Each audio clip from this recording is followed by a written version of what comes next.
O retorno de Donald Trump à Casa Branca será para sempre lembrado como uma das mais espetaculares vitórias políticas da história mundial. Em menos de 24 horas, o presidente americano desencadeou uma onda de ações executivas, algumas que entraram em vigor imediatamente e outras que serão contestadas nos tribunais. Ele promete mais ações executivas conforme seu gabinete tomar forma e à medida que ele se mover para expurgar aqueles que foram ou ainda são desleais aos princípios da América. A mensagem do novo governo Trump nesta semana foi clara. Aos bravos eleitores que não se ajoelharam ao politicamente correto, às perseguições implacáveis, à cultura do cancelamento, à demonização das forças policiais e à insanidade, a vitória. Venceu quem não se vendeu, quem não se ajoelhou, quem não permaneceu no confortável e covarde silêncio para se proteger da turba violenta. A América reage com a volta ao bom senso e, principalmente, o retorno ao império das leis.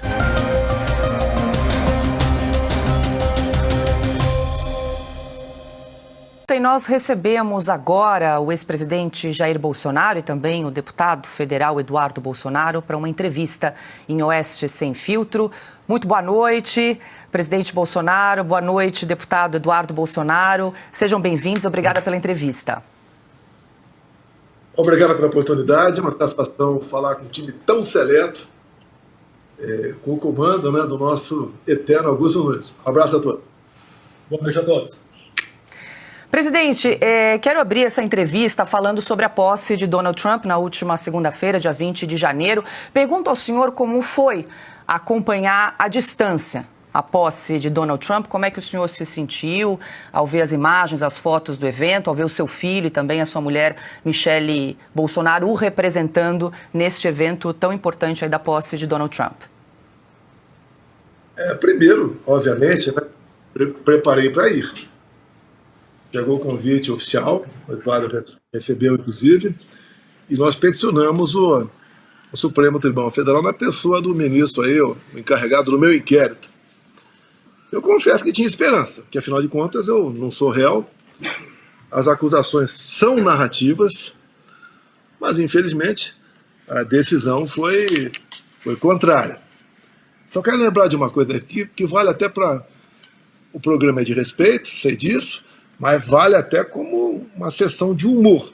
Quero lembrar que em 2018, o Lula, após condenado em segunda instância, teve a autorização do Supremo para ir para a Etiópia. Ele não foi por outro motivo. Então, em 2018, condenado em segunda instância, ele teve a autorização para ir para a Etiópia. E tinham dois painéis lá. Um painel era o seguinte: parceria renovada para acabar com a fome na África até 2025.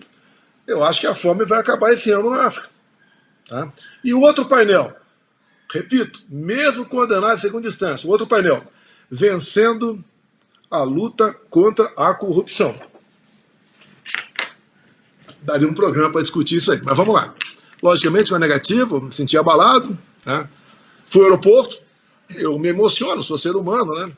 Sou apaixonado pela minha esposa, né? E obviamente ela foi sozinha para lá. Ela esteve, chegando lá, teve a companhia do Eduardo e participaram de alguns eventos, né? E eu fiquei muito feliz com a presença dela, com a maneira como ela se comportou lá, a imagem que ela transmitiu, a mesma de antes de eu ser presidente, durante eu ser presidente e agora também. E, obviamente, deu matéria na imprensa do mundo todo a negativo, demonstrando como é que pode alguém que não responde, que não é réu, não tem nenhuma acusação de corrupção, de desvio, né, de falcatruas, de dinheiro na cueca, não vai para fora. É uma adesão, no meu entender, pessoal. Mas vamos lá. A gente enfrenta e vamos em frente. Tiramos aí fizemos a devida limonada disso tudo, né? E acompanhei os discursos do Trump aqui, fiquei até, para nós, fiquei até por volta das 2 da manhã acompanhando, até o último evento que ele participou, os bailes, e eu me senti orgulhoso, né? Em especial pelo primeiro discurso que ele fez, falando de algumas das 100 medidas, decretos que ele estava assinando a cada um daqueles eventos naquele 20 de janeiro. Algumas coisas interessam para nós, o Eduardo está em condições de falar algumas dessas medidas, e obviamente quem tem que resolver os problemas do Brasil é o Brasil, mas alguma coisa vem para cá.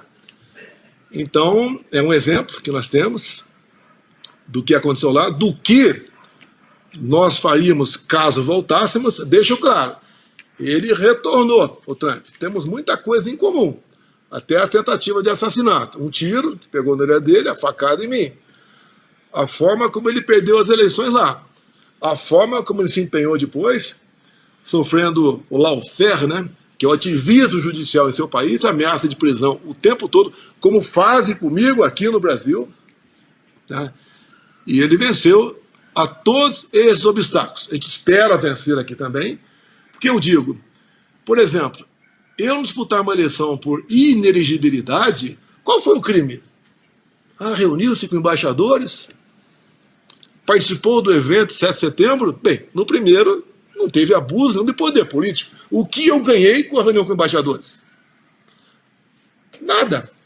Abuso de poder político, não usei estrutura nenhuma do 7 de setembro para me dirigir à população. Tá? E ter uma eleição alijado de mim, que quer alguns queiram ou não. Eu sou o maior líder da direita na América do Sul. É querer concorrer às eleições como Maduro concorreu o ano passado na Venezuela, sem os dois principais opositores, que era a Maria Corina e o Capriles, e ficaram inelegíveis por 15 anos. Por quê? Qual foi a acusação? Atos antidemocráticos. Alguma coincidência com o Brasil? Eu até, cumprimento o Daniel Ortega, porque pelo menos ele é mais sincero.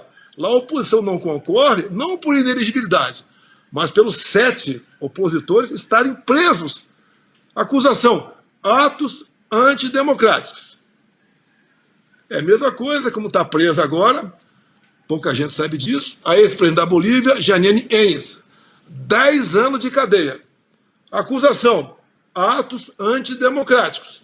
Aqui no Brasil, qualquer coisa que se faça, atentou contra a democracia, tentou mudar de forma violenta o Estado Democrático de Direito. Alguns se intitulam, eu sou a democracia, eu sou o país, eu represento aquilo que o povo quer. Bem, e nós acompanhamos uma violenta perseguição a quem pensa diferente da esquerda. Estados Unidos, muita coisa para eles e vão ter reflexo aqui, obviamente. A população vem sentindo devagar o que foi discutido lá e ele vê que nós queremos também. Nós não queremos agenda woke, nós não queremos aqui questões menores, ideologia de gênero, se bem que eu digo, a ideologia de gênero é importante porque é o patrimônio de qualquer um de nós que tem filho. O patrimônio maior, qualquer um que tem filho, ou melhor, o patrimônio maior de quem é pai são seus filhos. E não temos que botar na cabeça da criança com 6 anos de idade, estimulá-la, por exemplo, a mudar de sexo. Já tivemos um projeto, eu quanto deputado aqui na Câmara, uma deputada do PT, apresentou um projeto que o pai não tinha que decidir se a criança ia ou não mudar de sexo. Até em 2012, teve um quebra-pau comigo com uma deputada do PT lá do Rio Grande do Sul, na Câmara, ficou marcada aquela cena, e ela estava lá defendendo o estuprador, dizendo que, com 17 anos, o Champinha, ele tinha violentado por 3 dias a Liana Friedenbeck. Depois a matou com requinte de crueldade. Deu com a costa do facão na cabeça dela. Ela não morreu. Daí ele cortou o pescoço dela com um facão cego. E lá essa deputada do Rio Grande do Sul dizendo que o Champinha não sabia o que ele estava fazendo porque tinha 17 anos. Mas esse pessoal desse partido diz que uma criança de 6, 7 anos de idade pode mudar de sexo. Nós não queremos isso. O povo quer outra coisa. Quer arroz, quer feijão, quer um meio de sobrevivência melhor, quer um emprego, quer ter esperança de um futuro, de uma vida melhor para dentro de casa. Os Estados Unidos foi uma resposta a isso. Como os democratas, com o Biden, estava conduzindo lá o país, que tem alguns estados que estão realmente tomados pela droga, você pode falar melhor do que eu sobre isso aqui, o americano não quer isso daí. Graças a Deus, Donald Trump se elegeu presidente da República. Então nós temos um espelho, uma luz para o nosso futuro aqui. Porque os nossos costumes são semelhantes. Somos cristãos. A população do Brasil, a exemplo da americana, quer liberdade, respira liberdade, em especial a nossa liberdade de expressão. Parabéns a vocês da Oeste, tá? Que lutam por isso. Passou a ser uma minoria. Passamos a ter um jornalista militante aí fora que passa pano para o governo em troca de verba publicitária. Não pode ser assim. Depois, caso eles venham a censurar as mídias sociais, vão ser ali os jornalões. Essa imprensa tradicional que vai se comer. E todo mundo perde com isso. Quantas vezes eu falei, pior do que uma imprensa, até desinformando, é uma imprensa calada. Vocês não viram uma medida minha para controlar a mídia. Muito pelo contrário. Você não vai acreditar que eu vou falar aqui. Eu peço que vocês depois pesquisem, né? Eu apresentei em 21 uma medida provisória. Chegou lá no Senado. Eu copiei dispositivos da Constituição para falar em liberdade. O presidente do Senado, do Congresso, devolveu a medida provisória. E nada mais estava escrito lá do que dispositivos condicionais, letra por letra, vírgula por vírgula, para demonstrar que nós não precisamos de leis. Nós precisamos de pessoas que cumpram as leis. E, lamentavelmente, as pessoas que, algumas, né, que deveriam dar exemplo de cumprimento da lei, faziam exatamente o contrário. Quer complementar? Não, o Trump ele tem colecionado vitórias mesmo antes de tomar a posse, e uma das questões que eu acabei relembrando aqui foi quando o presidente Bolsonaro falou da questão das drogas, né? Quando ele ameaçou tarifar o México em 25% dos produtos vindo do México, né? Pouco tempo depois ocorreu a maior apreensão de fentanil da história do México. Então o Trump, ninguém duvida que ele possa colocar adiante sanções, aumento de tarifa e etc. E ele realmente já está conseguindo colecionar muitas vitórias. O retorno de uma parte dos reféns que estavam em poder do Hamas há mais de um ano, mulheres estupradas, violentadas, certamente algumas delas diariamente. Então a gente está vendo uma mudança no mundo que está trazendo muita esperança para a direita, não só americana, mas do mundo inteiro. Todo mundo está vendo que é possível você ter um país onde seja banido, por exemplo, a Ana Paula pode falar melhor do que nós, essa questão de homens competindo contra mulheres. Eu até tenho uma dúvida. Eu acho que no decreto do Trump ele não proibiu o contrário. Ele não falou que o esporte masculino é para homem biológico e o esporte feminino é para mulher, né, biológica. Ele falou apenas com a questão do esporte feminino só da mulher. Então, se alguma mulher que nasceu com os cromossomos XX quiser competir contra homens no UFC, na natação, etc., eu acho que essa hipótese ela ainda está em vigor. Vamos ver se vai acontecer, né? Eu acho até que não. Mas, enfim, muita coisa acontecendo e a gente está à disposição aqui para dar qualquer tipo de detalhe com relação à posse dele, que foram eventos maravilhosos, né, muito bem acompanhados pela primeira-dama e pela...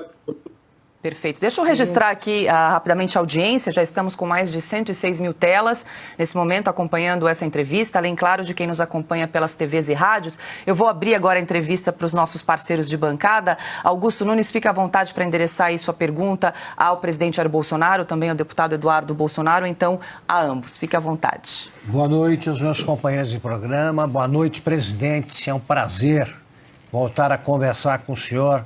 Boa noite, deputado Eduardo Bolsonaro. Eu queria saber que recados você trouxe, que são publicáveis, do pessoal presente, Eduardo, às solenidades ocorridas em Washington.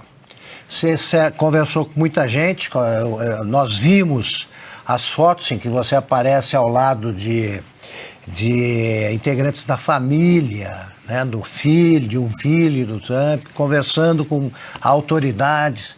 Por exemplo, quero saber se você chegou a conversar com o Milei, se trouxe recados de autoridades de outros países para o teu pai. Primeiro, Augusto, como o senhor bem sabe, não veio uma democracia normal. Né? Depois do deputado Gustavo Gaia, teve uma conversa com Elon Musk, a Polícia Federal, em 1 ou 2 semanas, para confiscar o seu celular. Então, tem que pensar 2 vezes no que eu vou falar aqui para não tomar, de repente, alguma medida contra a minha pessoa. O que eu posso falar é que todos eles estavam cientes da questão do Jair Bolsonaro não ter comparecido, porque até onde eu sei foi a única autoridade convidada pessoalmente pelo Trump, porque esse convite ele passou pela mão do presidente Trump, ele despachou pessoalmente o convite para o Jair Bolsonaro. E que, lembrando, o Jair Bolsonaro ele não é simplesmente uma pessoa que tem relação com a família, né, que os seus familiares têm relação com a família, um ex-presidente, mas ele também é oposição ao governo Lula. Então olha o recado que o Brasil mandou para os Estados Unidos, mandou um recado de enfrentamento. Eu relembro aqui, o Hamas soltou agora os reféns, mas 12 horas após a eleição do Trump estava pedindo cessar-fogo. O Putin declarou que estava pronto para sentar à mesa para discutir a guerra da Ucrânia. O Xi Jinping, através do porta-voz do Partido Comunista Chinês, disse que esperava um convívio pacífico com a América de Donald Trump. E o Brasil aqui não, mandando recados, falando que o Trump é a nova cara do nazismo, impedindo a ida de Jair Bolsonaro, e lembrando aqui, né, quando o Lula, com condenação, poderia e foi ao exterior. Então isso tudo, quando você fala para um americano, é muito simples, é muito fácil você mostrar para ele que a gente está vivendo uma ditadura aqui. Eu me arrisco a dizer que eu esperava que o Alexandre de Moraes fosse ser mais perspicaz e permitir a ida de Jair Bolsonaro. Porque a não ida de Jair Bolsonaro gerou um prejuízo muito maior do que se ele tivesse ido. E fora isso, só para finalizar aqui, os jantares que nós estamos é longe de uma questão de status, de glamour que seja, né? Por mais que seja maravilhoso o vestido da Ivanka Trump, né? A dança lá, a valsa lá no salão do Starlight Ball, aquilo dali passa do meu lado o Mark Zuckerberg, do meu outro lado aqui passa o Patel, do outro lado aqui passa a Palme Bond, passa o PGR, o chefe da CIA, o chefe do FBI, o ministro da Saúde, Bob Kennedy Jr. Então, é uma infinidade de pessoas que passam ali e por vezes você tem a oportunidade de conversar com elas, que elas estão acessíveis. Né? São jantares exclusivos, 100 pessoas, 200 pessoas. Então isso daí é que é o mais interessante. Obviamente a gente não pode abrir tudo, mas certamente existe uma preocupação com o Brasil e existe muita consciência do momento que nós estamos vivendo. Então eu acho que no andar da carruagem a gente vai começar a ver, principalmente nesse primeiro ano, algumas medidas que vão impactar o Brasil vindo lá do governo Trump, como essa agora da questão migratória. Quanto ao presidente, eu queria só lembrar o seguinte, né, presidente? Os homens mais impopulares do Brasil podem viajar para qualquer país e comentar assuntos políticos com os quais eles não têm nada a ver, como, por exemplo, os ministros do Supremo que comentam o sistema de governo agora. O senhor, que é o único político brasileiro que pode circular, um dos raros políticos brasileiros que circulam sendo aplaudido em todos os lugares, o senhor não pode comentar nada sobre política e também não pode viajar porque o senhor fugiria do Brasil. Ô, Augusto, a negativa para eu não viajar, que está assinado ali pelo senhor Alexandre de Moraes, ele cita o exemplo seguinte, que alguns saíram e não voltaram, como Felipe G. Martins, que saiu dia 30 de dezembro de 22 no avião do presidente Jair Bolsonaro e não mais retornou. Isso não é verdade. Já está comprovado. Ele não esteve no meu avião. Ele, até nessa data, é uma data que ele embarcou aqui de Brasília para Curitiba. A família dele, a noiva dele, é do interior do Paraná. E use isso. Parece que se dá uma ordem, olha, dá negativa aí. O assessor vai lá e inventa um negócio qualquer, com muita criatividade, e o ministro assina embaixo. Isso é horrível. Dá uma negativa fundamentada, sem problema nenhum. É que você pergunta, né? Qual a acusação contra mim? Não me pega em joias, em cartão de vacina, tentativa de golpes. Não existiu nem atos preparatórios, nada, zero. Eu fiquei lá os 3 primeiros meses após dezembro de 22 nos Estados Unidos. Ouso dizer, eu não falo inglês, eu nem arranho. Tá? Eu acho que uns 2 anos começaria a arranhar. Mas eu tive convite para ficar lá. Eu fui tratado como rei nos Estados Unidos. Tinha uma casa lá que uma pessoa me cedeu, né? Uma pessoa conhecida, famosa até, não paguei nada. E depois de um mês eu tive que sair de lá, que eram 600 pessoas em média por dia, iam lá para tirar fotografia comigo. Augusto, eu sou uma pessoa simples, né? Ia lá almoçar lá, o que seria aqui no Brasil, que chama de pé sujo, né? Lá e tinha nos restaurantes lá de supermercado, mais da metade das vezes, quando ia pagar a conta, alguém já pagou. E quase todas as vezes, o cara falava, olha, pagou e ele está por aqui, mas a ordem é não falar quem ele é. O que eu recebi de roupa, de brindes, etc., na minha casa, não está no gibi. Às vezes que no supermercado também, o custo médio era $400, eu ia pagar, olha, a conta está aqui, já tem uma pessoa que vem pagar, só se eu ir embora. E não aparecia o cara. Eu tive proposta para trabalhar lá, seria no primeiro momento, quem diria, não, o vovô propaganda, né? Não o garoto propaganda. Estava havendo um boom de compra de imóveis por parte de brasileiros. Eu não fiquei parado lá em Orlando. Eu quase todo dia andava. Fui lá no lugar mais humilde lá de Orlando, fui num cachorro-quente, tinha lá um brasileiro vendendo, né? Geralmente são os latinos que fazem isso aí. Eu perguntei, quanto é que você fatura por mês? Ele, a esposa, e de vez em quando tinha um cara para ajudar lá. Eu faturo $30 mil por ano, por mês. $1.000 por dia. E permite ele ter uma vida tranquila da parte dele. É um outro país, uma outra vida. Mas o tratamento que me dispensaram é de arrepiar. Aí você chorar de vez em quando. O que ficou na memória de muitas pessoas, poxa, eu fico até comovido em falar, é o que nós fizemos de bem durante a pandemia. Ninguém quebrou no Brasil. 2 programas, Pronamp e Bem, lá pela equipe brilhante lá do Paulo Guedes. Criamos o Pix em 2020, depois do auxílio emergencial, que descobriu os quase 40 milhões de pessoas que passaram a ganhar auxílio emergencial, nunca tinham tido conta em banco. E a conta estava lá inativada. Fazer o quê com isso? Um trabalho brilhante do Banco Central, na pessoa do Roberto Campos e também do Paulo Guedes, obviamente. E botaram para frente a questão do Pix, é uma realidade. E quando se fala em Pix, Augusto, o que o governo deve ter visto, né? Eu acho que passou desapercebido aqui. Quando ele viu que, por dia, a movimentação era acima de 100 bilhões de reais, o governo, opa, vamos ver o que a gente pode fazer. Chama-se um movimento preparatório. Houve a reação da sociedade, tá? Em especial aquele vídeo lá do Nicolas, que foi uma coisa que ninguém podia acreditar, o alcance, a maneira como ele sintetizou aquilo e botou no papel. Nos orgulha, ele está no nosso partido, o PL, o garoto Nicolas, eu chamo de garoto porque eu tenho 40 anos mais velho do que ele, tá certo? Mas foi uma coisa que o governo recuou. E quando disse, não é nada disso, recuou por quê? É igual agora a questão do alimento vencido.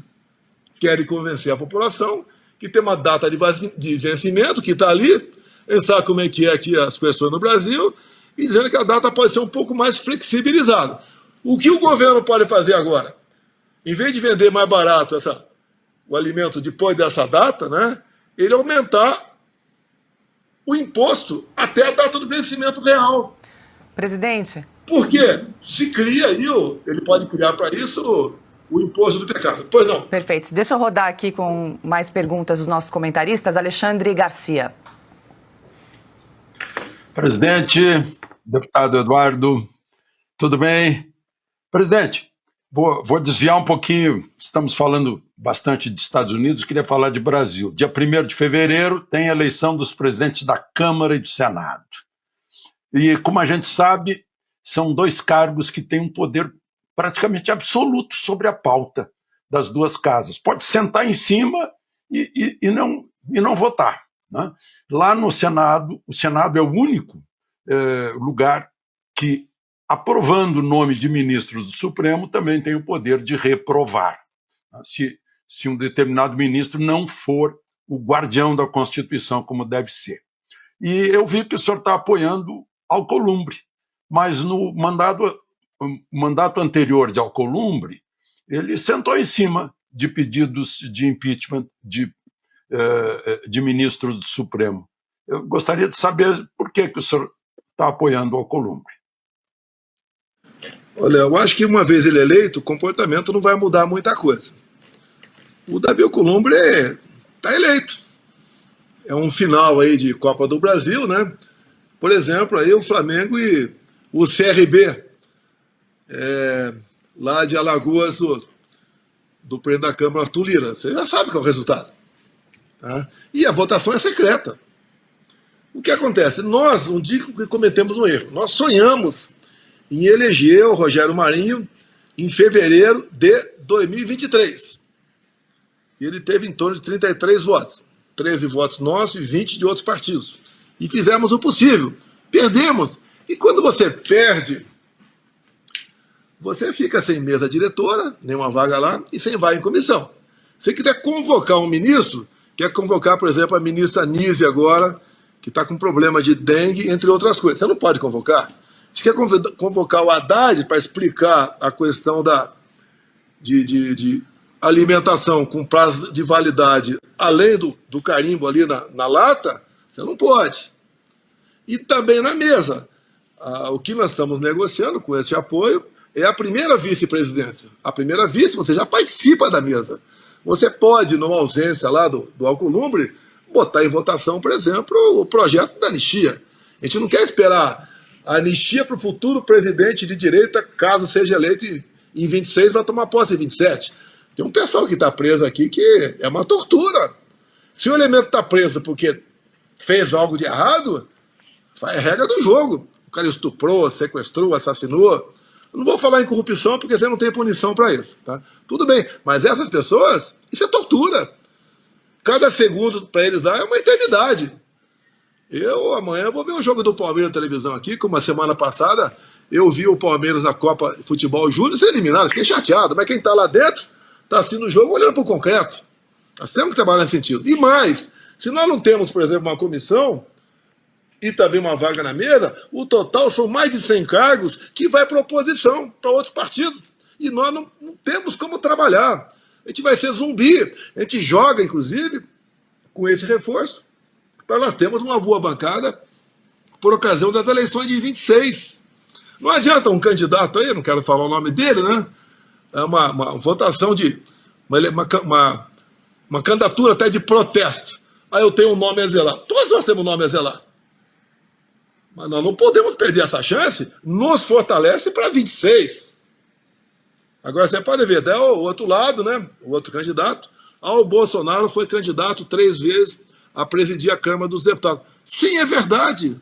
Só que uma das vezes, o Alexandre Garcia, os outros todo mundo tem, né? Mas você é extremamente privilegiado aí. Em 2005, tivemos uma disputa, que foi o Severino Cavalcante e Luiz Eduardo Grenhal. Se você entrar no YouTube e bota lá o melhor discurso de Bolsonaro, você vê como eu destruí a candidatura de Luiz Eduardo Grenhal. Eu tinha a chance de ganhar zero. Mas como eu era candidato, eu tinha 10 minutos para ocupar a tribuna. E eu desmontei a maior fake news, nem se falava esse termo na época, do PT. A maior fake news da história do PT ocorreu em 2002, onde a internet, você tinha laptop, pegava o teu fio aqui do laptop, botava no plug do telefone. E levava vários minutos para você entrar no ar. E naquela época, o que o PT fez? Fez isso, botou na tela, quem votou sim ou votou não, na reforma da CLT, direitos trabalhistas, e botou lá quem votou sim, como se tivesse votado para acabar com o 13º, com os fundos de garantia, com a hora extra, com a licença gestante, e nós não podemos acabar com isso com o projeto de lei. Nem por emenda à Constituição, que isso, como até o Michel Temer disse, outro dia também estava chateado, né? Há poucos dias, o presidente Michel Temer falou que não pode acabar com isso, que estão lá nas causas pétreas do artigo 7º. E esse ataque, né, de 2002, eu sofri 20 anos depois. Eu perdi. A história é longa, não quero trazer detalhes aqui, mas o TSE não me ajudou em nada, né? Ajudar para fazer justiça. Eu perdi 1,5 milhão de inserções de rádio no Nordeste. E como não eu perdi, o que o PT fez? Repetiu essa fake news. O Bolsonaro quer acabar com licença gestante, maternidade, 13º. O Bolsonaro é pedófilo. Até esse nego fez. Eu não podia mostrar o Lula abraçado lá com Fidel Castro lá atrás, com Daniel Ortega, com Chávez e com Maduro. Não podia mostrar em 2009, no Irã, fazendo campanha para que Ahmadinejad pudesse enriquecer urânio acima de 20% para fins pacíficos. A gente não podia mostrar nada. Então o que acontece? que eu fico chateado? Toda vez que esse candidato do Senado, que ele está muito na imprensa, ele está gostando da imprensa, né? Está lá perguntando, ele fala as ideias dele, é um direito dele, que pode ter candidatura avulsa, mas daí alguém da imprensa pergunta, mas o Bolsonaro está apoiando o Alcolumbre com essa ficha? Eu levo pancada, eu sofro desgaste. Eu nunca, Augusto, joguei para cima de ninguém, tu se elegeu por minha causa. Mas esse senador, eu afastei ali, que tem uma disputa muito grande, entre outros, Marco Feliciano, e botei ele. E organizei a campanha dele, porque não tinha há pouco tempo atrás, não conseguiu se eleger deputado federal de São Paulo pelo PSB. E eu resolvi, então, fiz uma estratégia, tu vai ser o nosso candidato ao Senado. Não quer dizer que com isso que ele tem que fazer o que eu quero. Mas uma situação como essa, não dispute eleições e anule o voto. Ou vote lá no Girão. E o Girão não perde nada, porque o partido dele tem, não sei, acho que 1 ou 2 ou 3 senadores, né? E não tem espaço na mesa, nem tem espaço em comissão. Não perde nada. Se bem que eu acho o Girão um excelente senador. Então o problema é esse. É a mesma coisa na Câmara. Nós fizemos um acordo com o Arthur Lira lá atrás. Tivemos boas comissões. Inclusive o Nicolas foi ser um bom presidente da comissão de educação. E o Lira, todo mundo tem crítica a ele, né? Mas eu quero falar coisa boa. Se não é o Lira ser meu amigo, companheiro de algum tempo, nós não teríamos uma crise que era mundial, o preço dos combustíveis, zerados os impostos federais, do diesel, do etanol, da gasolina, do gás de cozinha. Graças ao Arthur Lira, fizemos isso. Graças ao Arthur Lira, nós botamos um teto de 17% do ICMS, do telefone, energia elétrica, gasolina. Tinha estado que cobrava 34% de ICMS de gasolina. Dava, na época, R$ 2,30 por litro de gasolina de imposto estadual. Então tivemos esse apoio lá.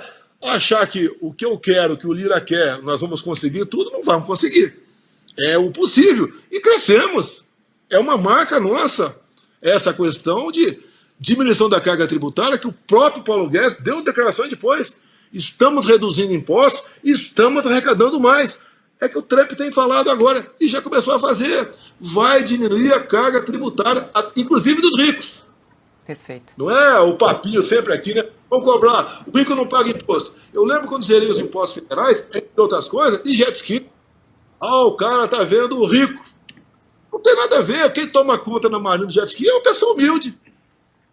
Veleiro também, pedido do Gilson de turismo, né?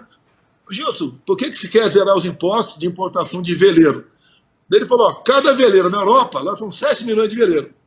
Direto e indiretamente, cada veleiro, 2 empregos. Vamos fazer a mesma coisa aqui. Então, essa política foi excepcional. O próprio Paulo Guedes, uma grande cartada dele. Vamos partir para a reindustrialização. O que é isso, Paulo Guedes? O que tem a ver com isso? Eu não tenho vergonha de falar que não entendo economia, não. Eu não fiz cursinho e colei na prova, não. Tá? O que você quer? O que é isso, Paulo Guedes? Ou PG ou Poço Ipiranga. Que ele nunca reclamou de eu chamá-lo de Poço Ipiranga. Não é pejorativo, não. É porque ele é o cara manjava. Tá? Então, quando ele diminuiu em 1/3 o IPI de 4 mil produtos, ele falou que quero que as empresas produzam algo mais barato, em consequência vai vender mais, vai arrecadar mais, vai sobrar um dinheiro para o cara comprar uma máquina nova. É isso aí.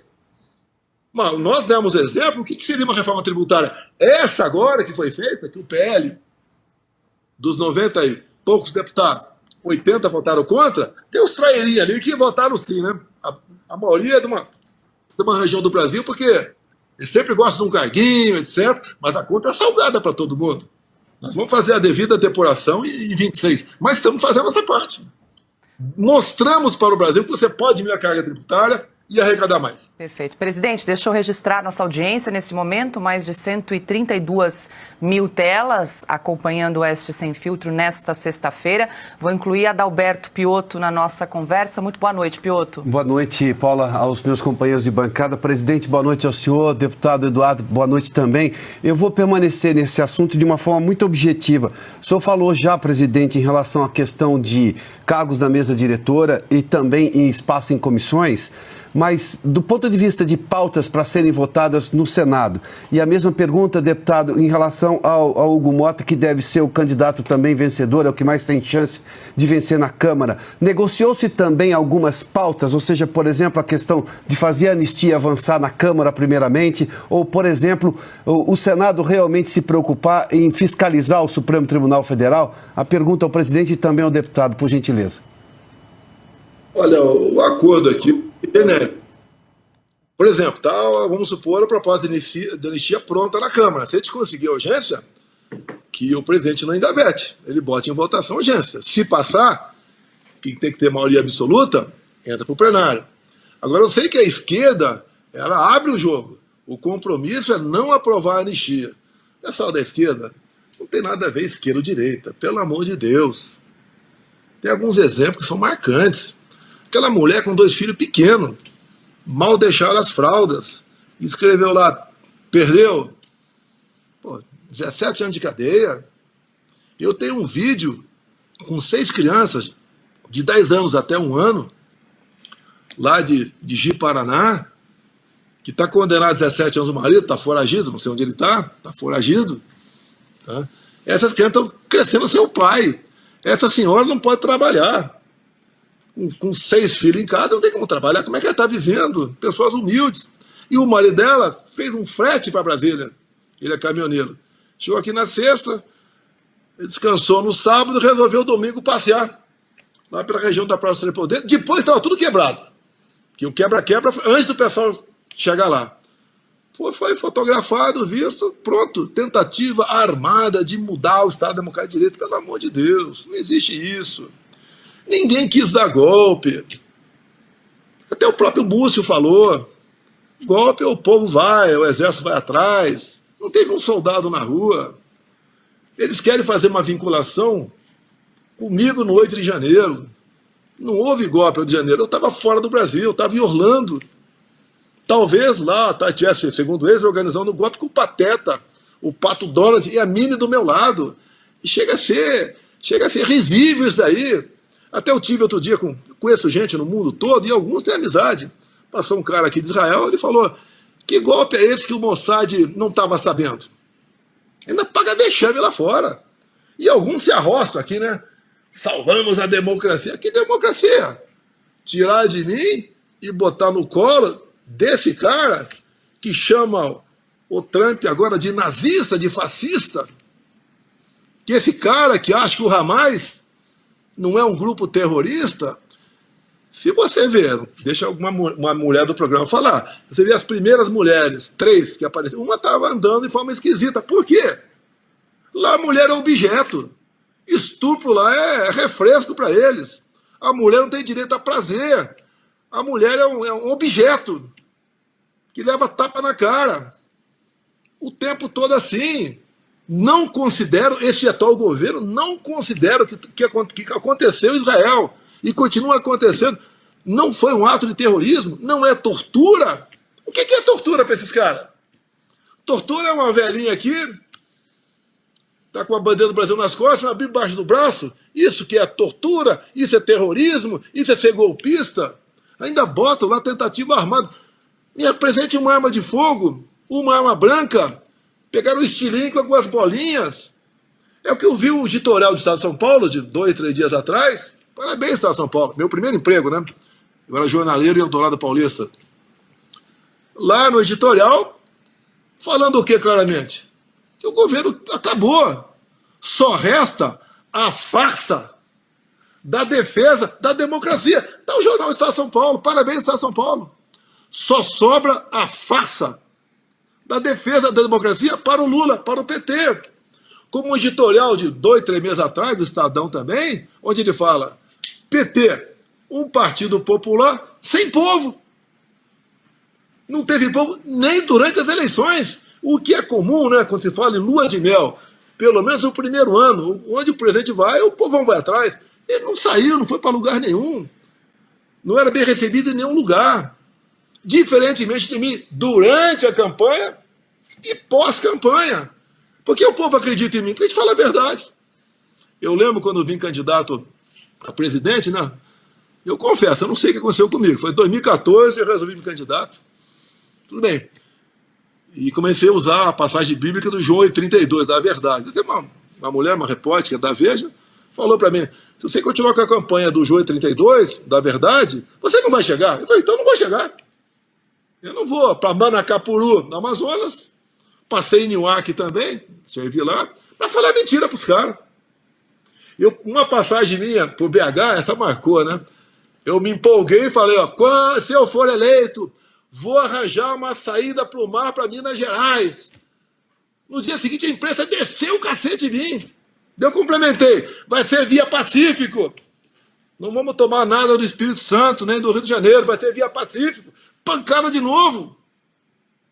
Poxa, essa parte da imprensa está podre. Eu até contei uma piada, eu vou falar aqui, permite, né? Você tem que mudar as piadas. Você perdeu. Você não pode falar piada de gaúcho, de baiano, de cearense, de carioca esperto, de fofinho, de magrinho, de não sei o que lá. Eu falei, olha, inventou-se uma máquina fotográfica tão rápida que ela é capaz de tirar a fotografia de um homem com a boca fechada. O cara levou 5 segundos para entender a piada. Não sei se alguém entendeu, né? Se bem que alguém pode falar que isso não é piada. Eu não vou falar o que é, mas eu dei meu recado. Você não pode mais brincar. Você não pode... Pô, a minha esposa é filha de cearense. Eu sou criado no Rio de Janeiro, mas depois de 17 anos de idade. Como é bom contar uma piada de gaúcho, tchê! De carioca esperto. De baiano devagar. De cearense, não sei o que lá. Não pode mais falar mais nada, acabou. Você pode falar, quando eu estou aqui em casa, geralmente, né, quando eu vou lá em Mambucaba, lá tem 10 homens em casa. O Hélio Negão tá lá. O Hélio Negão é um dos mais sacaneados. E não tem problema nenhum. Nenhum, zero. Mas se alguém gravar aquelas piadas, eu tô morto, quem sabe preso. A PF vai estar na minha porta aqui amanhã. Perdemos a alegria de viver. A liberdade de expressão não é para você ofender ninguém. Tá? Até digo pro Hélio, né? Se você fosse um cara desses ativistas, você não seria deputado federal mais votado do Rio de Janeiro. Tá certo? Então nós queremos recuperar isso aí. Temos o exemplo dos Estados Unidos. O pessoal vai acordando. Acabei de falar com a minha esposa agora, está lá nos Estados Unidos. Deve ter acabado agora a Marcha pela Vida. Ela foi reconhecida por muita gente, tá? Do Brasil, do mundo todo. Fico feliz com isso. Tá? Estou ansioso para retornar. Retorno amanhã para cá, até meia-noite deve estar aqui. Tá certo? E o mundo está mudando. O que mudou no mundo sobre queda de primeiro-ministro, o Canadá, o que mudou aí? Depois da posse do Trump já houve a queda depois da eleição do Trump, né? Já teve a queda do Trudeau no Canadá e também os primeiros ministros da França, da Alemanha. Então isso já mostra também os novos ares do mundo. Mas resgatando a sua pergunta, 30 segundos, eu acredito que o Lira ele vai passar, né, o seu apoio a uma pessoa que não é muito diferente dele. E o Lira ele foi muito correto num ponto. Ele não foi o tipo de candidato à presidência que vendeu, né, que colocaria pautas no plenário e depois não conseguiu honrar. Ele sempre disse, o plenário vai ser o senhor das decisões. E assim foi, para o bem e para o mal. Teve já projeto meu ali, emenda nossa, proibindo na LDO o uso de dinheiro público do pagador de impostos brasileiros para fins de aborto, doutrinação ideológica nas escolas, invasão de terra e mudança de sexo para menor de idade. Isso foi uma vitória. Agora é certo que ele vai pautar ali questões como o PL 2630, que é o PL da censura, para tentar amordaçar as pessoas nas redes sociais, que ele não conseguiu colocar adiante, não porque ele não quis, ou porque ele é entusiasta do projeto, ou qualquer coisa de sentimento pessoal dele, mas é porque nós da oposição estivemos juntos e conseguimos nos mobilizar para acabar, não foi nem pautado o requerimento de urgência do PL 2630. Então, eu acho que o Hugo Mota ele vai seguir muito essa linha do plenário ser, né, realmente o senhor das decisões. Cabe a nós alertar os internautas e colocar pressão em cima. PL da censura 2630. Foi em 21. Foi 21 não, foi agora 23. Foi votada a urgência. A urgência tem que ter metade mais 257. Eu, ex-presidente, entrei em campo. Não é só do PL, não. Outros partidos. Por 5 votos não passou o PL da censura. Se tivesse aprovado em 24 o PL da censura, depois da urgência, tudo é mais fácil. Ele bota em plenário, quem concorda permanece com quem não concorda não sei o que lá, e aprovado. É isso aí. Já estaríamos vivendo sob censura aqui. E houve outro poder, alguns ministros, dentro da Câmara dos Deputados para aprovar a urgência. Por que isso? Se nós perdemos isso daqui, a Augusto Nunes, com todo respeito aí ao Oeste, ao Pitoli lá da Ouro Verde, mais alguns poucos perdidos por aí, você não ia ter Gaia fazendo live por aí, você não ia ter nada, acabou. E se estivesse fazendo, é fake news. O que é fake news? É o que o cara acha que é fake news. E ponto final. Então tivemos ali na beira do abismo. Graças a Deus conseguimos vencer isso daí. Quando alguns me criticam, né, frouxonário, que é comum, né? O cara é um frouxo.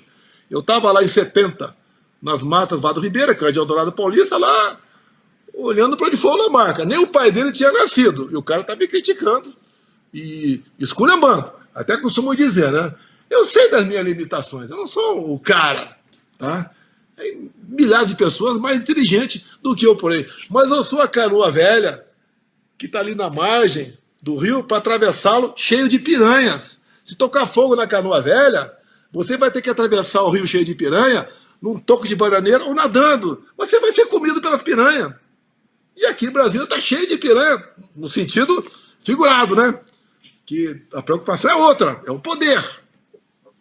Eu mostrar para vocês o que está acontecendo com o Itaipu Binacional, que está bancando a COP30, vocês caem para trás.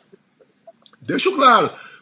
Quando falo em COP, quando assumir não, na transição em 2018, o Brasil ia realizar a COP25. Eu mandei um recado. Não vou fazer a COP25. Não fizemos a COP25. Não fizemos. E agora é diferente. Estão fazendo a COP30, mas é um grande negócio. E estão explorando uma empresa que é a Itaipu Binacional para bancar a COP30, que é uma vergonha. E agora a COP30 sem Estados Unidos, talvez sem a Argentina, vai ser lá o passeio, o pessoal faturar com obras, né? Especial de desassoreamento lá do rio que passa lá para o Belém. Isso é muito bom, desassoreamento bacana pra caramba, tá? E dinheiro jogado fora. Deixa eu incluir, presidente, deixa eu incluir a Ana Paula Henkel também aqui nessa conversa. Ana? Boa noite, presidente. Boa noite, deputado. Bom, a produção disse que eu posso fazer uma pergunta para o senhor e uma para o deputado Eduardo. Então, presidente, para o senhor a minha pergunta é a seguinte. O deputado federal Rogério Correia, do PT de Minas, ele afirmou recentemente que o deputado Hugo Mota prometeu ao PT não pautar a anistia dos presos do 8 de janeiro. O senhor disse numa recente entrevista que o Hugo Mota tem esse compromisso, né, com esse projeto, se chegar à presidência da Câmara. Eu queria ouvi-lo em relação a isso. E no mesmo assunto, para o deputado Eduardo, eu queria saber do deputado se o deputado tratou algum assunto sobre a situação dos refugiados brasileiros com o presidente Milei na Argentina, se houve a oportunidade de conversar com o presidente da Argentina em relação aos refugiados do 8 de janeiro que estão lá naquele país. Olha, o compromisso dele comigo é seguir o regimento. Como disse, conseguiu uma urgência, ele bota em votação a urgência. Se passar 257, agora a esquerda, como diz o editorial do Estado de São Paulo, né, não quer a anistia, porque a esquerda não tem que o PT não tem que apresentar para o povo, a não ser nós salvamos a democracia, vencendo o Bolsonaro. Esse é o discurso deles. Eu não tenho específico com o Hugo Mota esse ou aquele assunto. Ele sabe o que nós queremos. Agora, não pode um presidente da Câmara simplesmente ignorar o regimento interno, porque os nossos, não digo os 95, mas os 80 parlamentares têm como partir para a obstrução e complicar a vida do pessoal lá dentro. A gente quer deixar que o governo vote suas propostas, né? Agora, eu entendo que mais importante que a própria vida, eu entendo, você pode entender de forma diferente, é a liberdade. Não é justo mulheres, avós, quase bisavós, condenadas por uma coisa que não fizeram. Num julgamento onde o juiz que condenou não ouviu a voz do advogado. Não houve o devido processo legal. Eu repito sempre, se eu, por exemplo, sou tão criminoso assim, sigam o devido processo legal. E começa que o meu foro não é Brasília. E nem dessas pessoas é aqui. um inquérito que não teve nem sorteio. O MP lá atrás foi contra isso e continua até hoje. Inquérito que está há 6 anos, que está em aberto. Eu vi na imprensa agora que o advogado do Braga Neto pediu acesso à única delação premiada e não foi concedido. Ué, que legítimo direito da defesa é esse? Se o Braga Neto é tão culpado assim, devido ao processo legal. E assim tem que ser. A gente não pode ter esse tipo de julgamento no Brasil. Os advogados foram ignorados. O advogado sempre fala, né? Sem advogado não tem democracia. Parabéns, é verdade, mas o presidente da OAB é um que entende diferente. Por que será?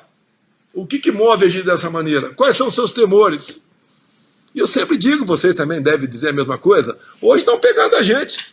Amanhã vai pegar você que está do outro lado. Ou nós estamos no país democrático ou não estamos. Sempre a historinha, prender Jair Bolsonaro. Prender por quê? Qual é o crime? Vou me relacionar com o 8 de janeiro? Não tem, não estava no Brasil.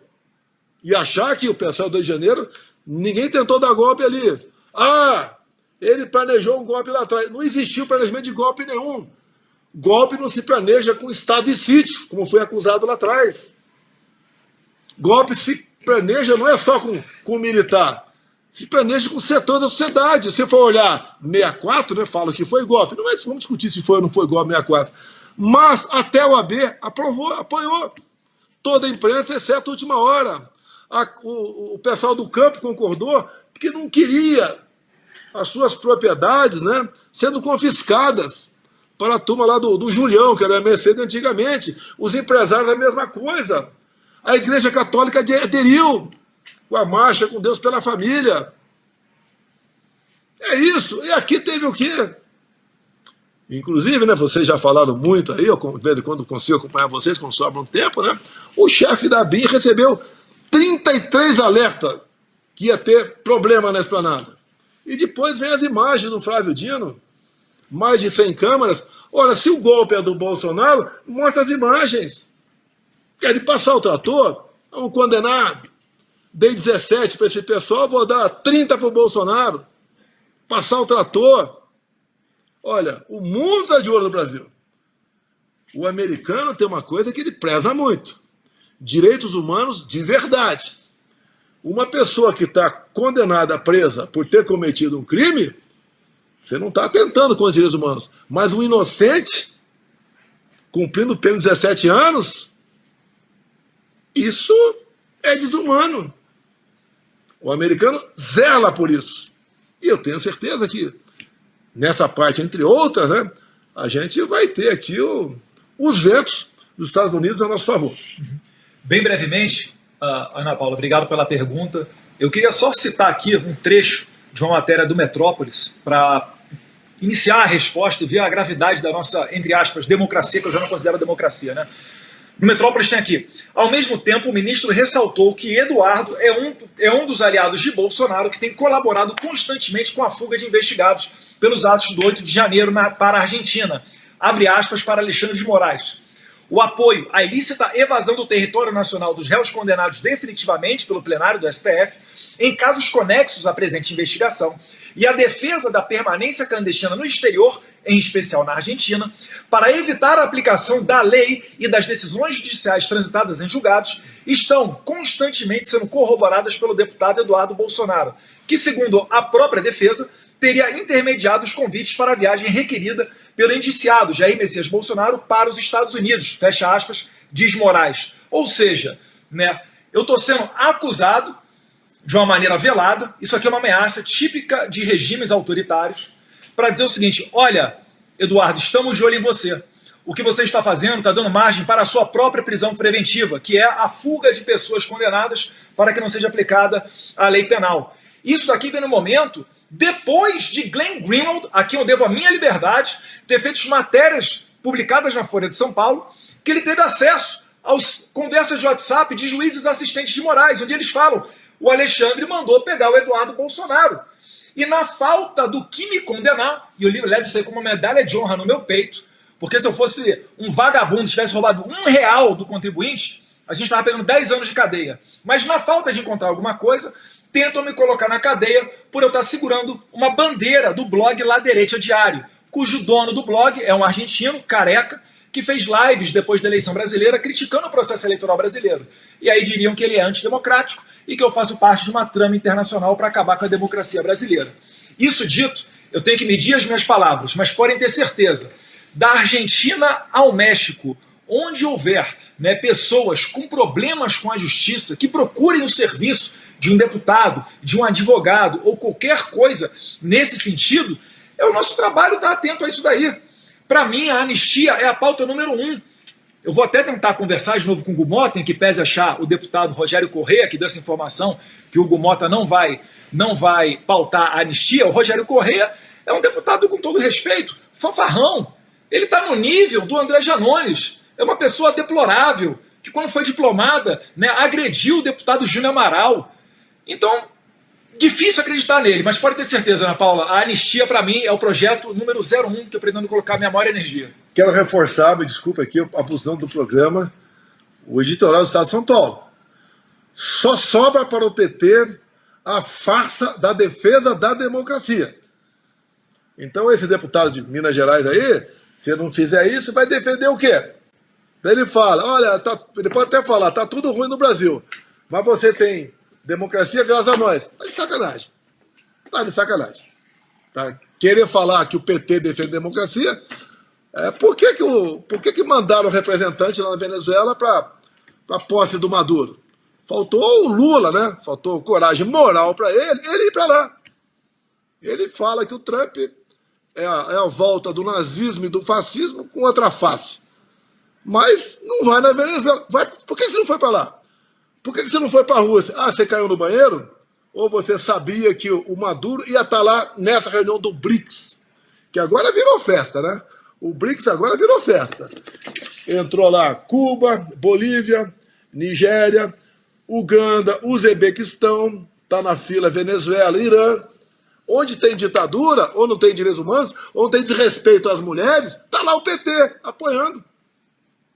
Tem aquela relação de 20 e poucos parlamentares, solidária com Kim Jong-un lá atrás, quando o pai dele morreu, e ele assumiu. Essa turminha de sempre, que fala em arroça democracia.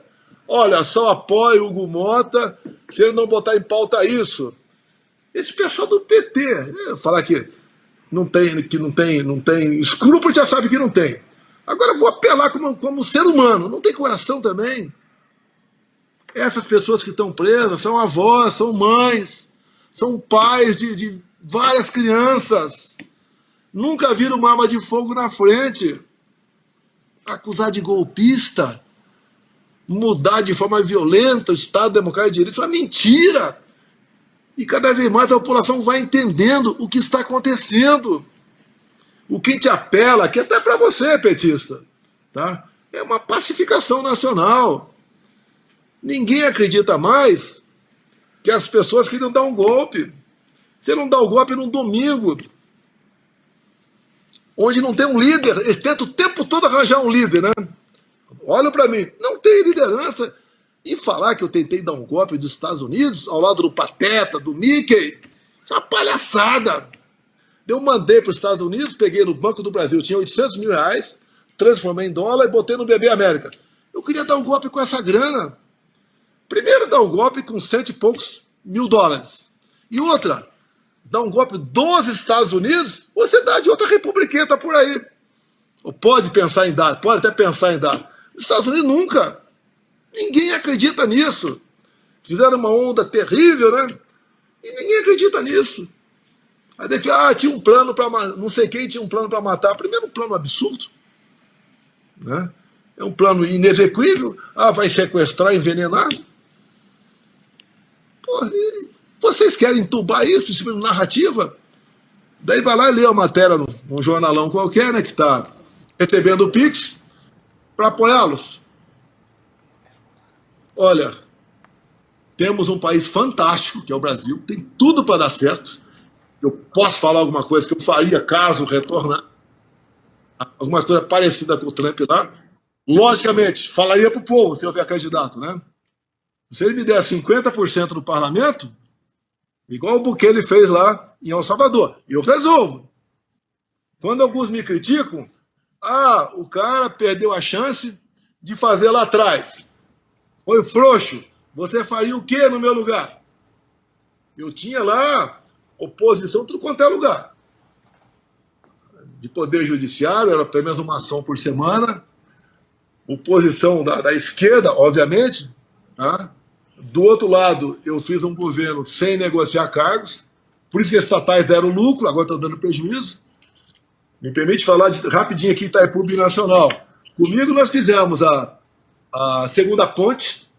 O custo lá ficou na casa dos 450 milhões de reais. Começamos a terceira ponte Porto Murtinho. Asfaltamos 43 quilômetros a pedido do Ratinho, a Transboiadeiro. 600 metros na pista do Foz de Iguaçu. E reduzimos a metade, praticamente metade, o preço do quilômetro para o povo. Agora voltou, a tarifa está voltando, como está voltando os impostos dos combustíveis. O que o PT já tem de legado aí? Itaipu já está previsto prejuízo. 1,3 bilhão para a COP30, lá em Belém do Pará. Eles voltaram a UNILA, Universidade de Integração Latino-Americana, uma universidade para formar militantes lá em Foz do Iguaçu. 600 milhões de reais investir na UNILA. Eu passei por lá quando era presidente, mostrei a minha live aí, o esqueletão. Tá? Deram para uma cooperativa central da reforma agrária, ligada ao PT, tá? 81 milhões de reais. O PT dando o MST de forma indireta 81 milhões. Por isso volta a insegurança no campo, que comigo tinha. Você não viu? As raras invasões de terra rapidamente foi resolvido. Comigo foi resolvido. A questão do armamento, além de diminuir quase 1/3 o número de mortes por arma de fogo, você não viu invasão no campo. Começamos a levar segurança para o campo. Diferentemente agora. Um filho meu, Carlos, não consegue renovar o porte dele. Ele é vereador. Mostra vídeo de um cara que vai de vez em quando apedrejar uma casa que é de comitê nosso lá em Bento Ribeiro, mas não pode ter porte de arma. O ministro Lewandowski renovou o porte dele. Ué, ele tem segurança, meu filho não tem.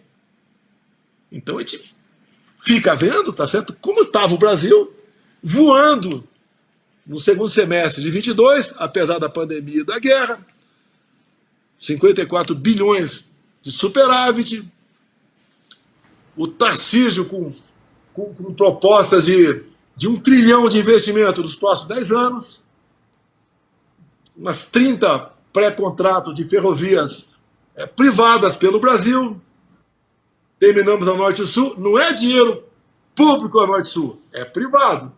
Mas não saia por quê? Porque no passado era corrupção. Você não conseguia, junto ao IBAMA na época, licença. Comigo vai ter licença e não tem custo. Começamos acho que é 230 lá, Porto Velho, Manaus. Conseguimos licença ambiental. O Brasil começou a funcionar. Eu guardo uma mágoa muito grande. Eu tive a proposta de um país do mundo árabe de 1 bilhão de reais, 1 bilhão de dólares, para a gente transformar a Baía de Angra numa Cancún.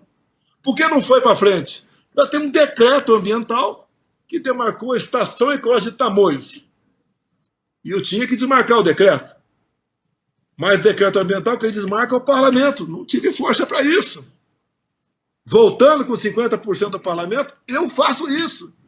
E não é só a Baía de Angra, não. Tem problema na Bahia, que o governador quer, com toda certeza, tá? E vários estados do Brasil.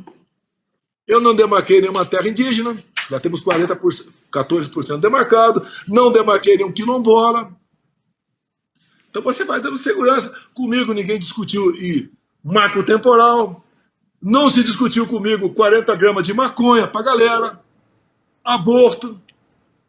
No segundo dia, após o segundo turno de 22, relativizou-se a propriedade privada. Você que está aí, será que a fazenda invadida?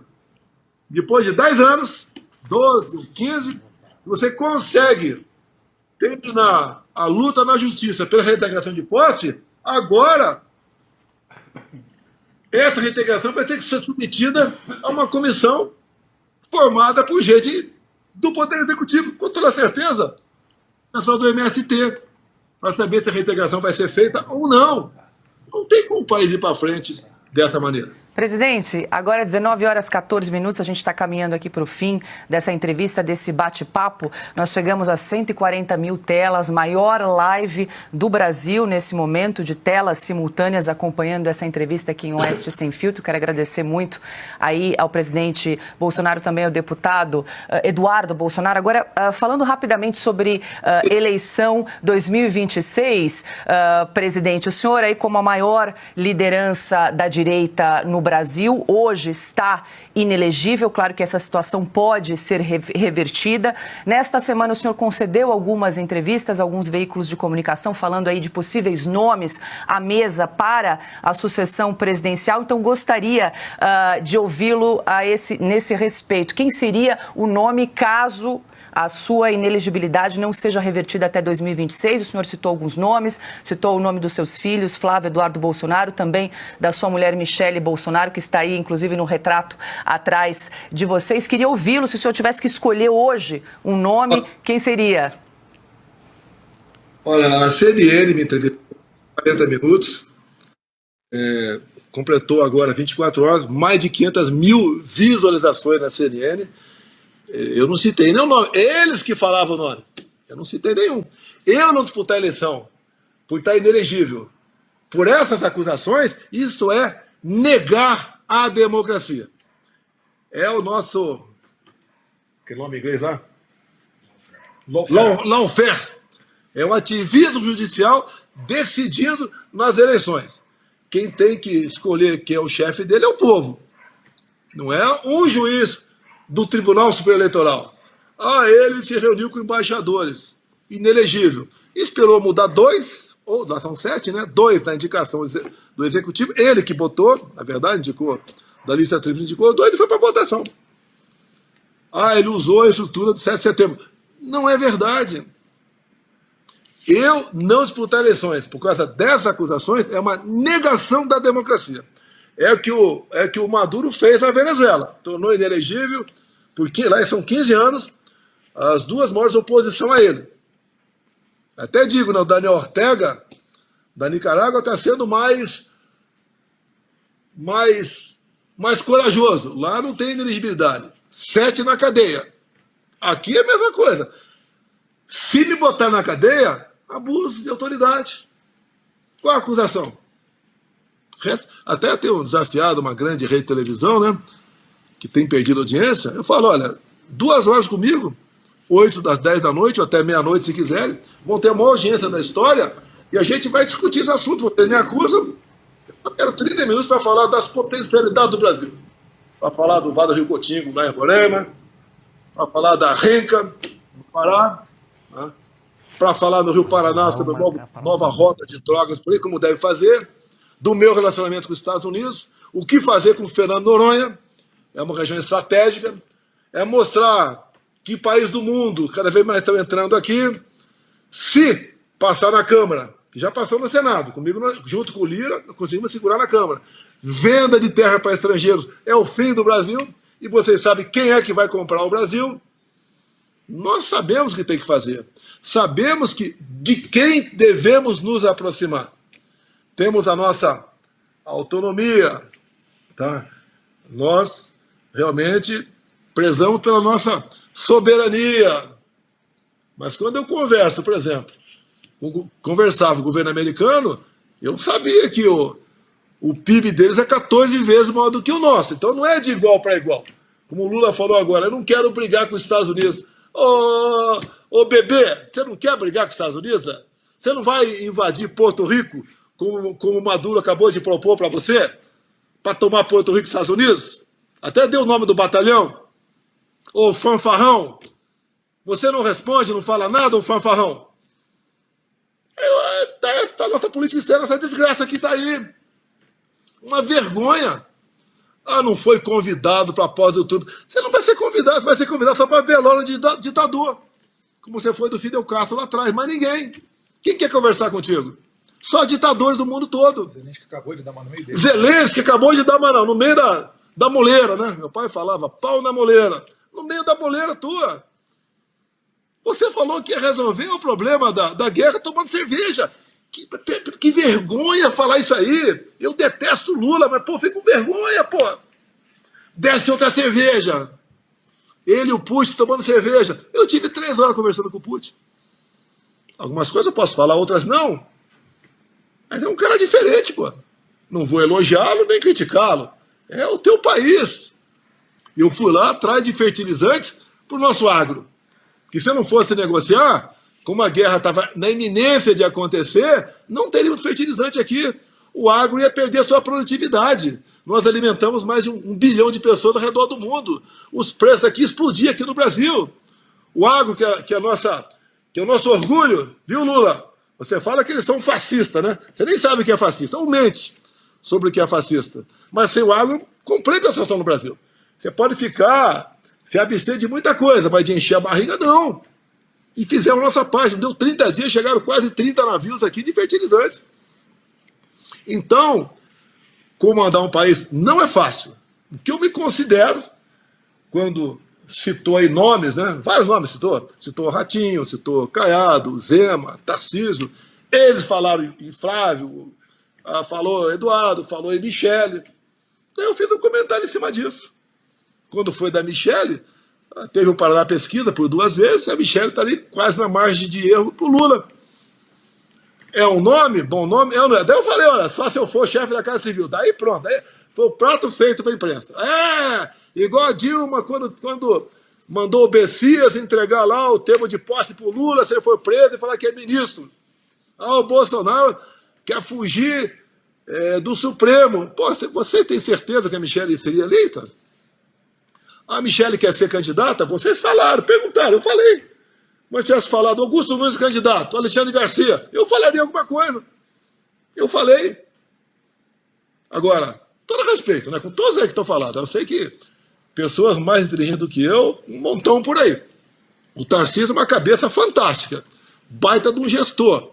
Está no estado que tem a maior densidade demográfica do Brasil. Está fazendo um excelente trabalho em São Paulo. Mas tem que ver como é que ele fica perante o Lula, por exemplo. Como é que fica? Ele tem entrado no Nordeste? Não tem? Vai precisar de alguém estar à frente dele? Não vai? Está aí na frente.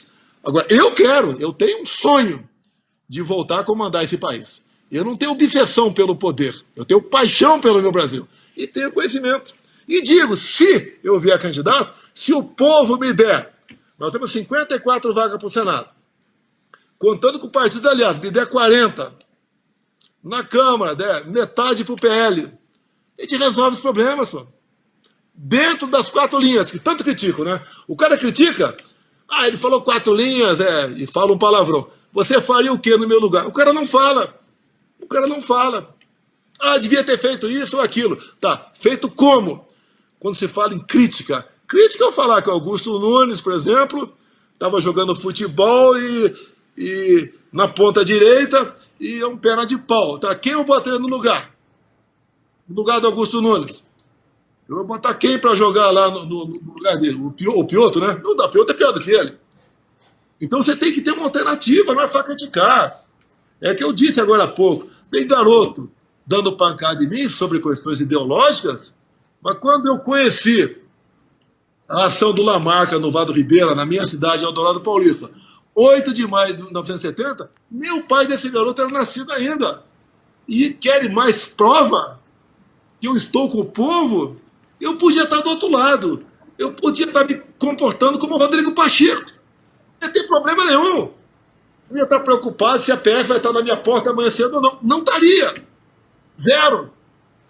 Presidente, eu pretendo resgatar a democracia em nosso país. Perfeito. Ó, já ultrapassamos 143 mil telas. O senhor mencionou a outra emissora que bateu 500 mil visualizações. Tenho certeza que essa entrevista vai superar as 500 mil visualizações, com toda certeza. Eu preciso encerrar essa entrevista. Se o senhor quiser deixar um recado final aqui para a nossa audiência de Oeste Sem Filtro, por favor. Acreditem, não jogue a toalha. Não vai ser fácil a gente recuperar o espaço perdido. Até há pouco tempo se achava que PT e PSDB eram oposição, viram que não é. São as duas lâminas da mesma tesoura. O país é um Brasil fantástico, dá para resolver. As coisas mudam. Não seja isento, decida. Não quer votar em mim? Vota no outro cara, tudo bem. Mas não fique em cima do muro. Se você não tem algo melhor, se não tem uma canoa velha, igual eu, para atravessar o rio, não toque fogo na canoa, que a piranha vai te comer no toco de bananeira ou nadando. Eu te salvo da piranha. Até essas jovens lideranças estão por aí, várias lideranças. É o Zuco do Rio Grande do Sul, é o Gai aqui, é o Nicolas. Tá? É tanta juventude por aí aparecendo.